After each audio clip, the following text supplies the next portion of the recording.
Hi there. In this video, I will show you how to set up an automatic shutdown on your PC or laptop. Trust me, you will definitely need this trick in future. So please watch this video carefully.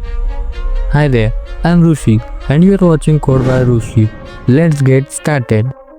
First, go to your desktop screen. Click the search bar or window button and type Task Scheduler. Open it.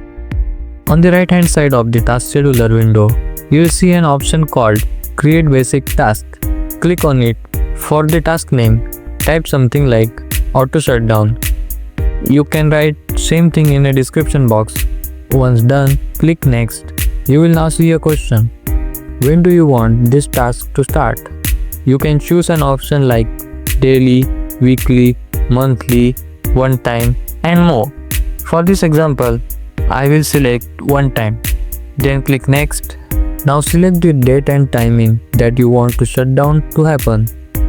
Once done, click Next. It will ask now, what action do you want the task to perform? Select Start a program and then click Next. Enter the program detail in the program script field. Type shutdown.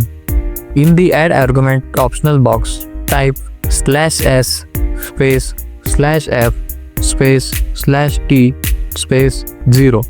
This means shut down the computer and forcefully close the all apps and do it immediately. Click Next to proceed. Finally, click Finish. Congratulations! Your automatic shutdown task is now set up. And that's it! Your PC will now shut down automatically at the scheduled time. If you found this video helpful, hit the like button, share with your friends, and don't forget to subscribe to Code by Rushi. Thanks for watching and I will see you in next video.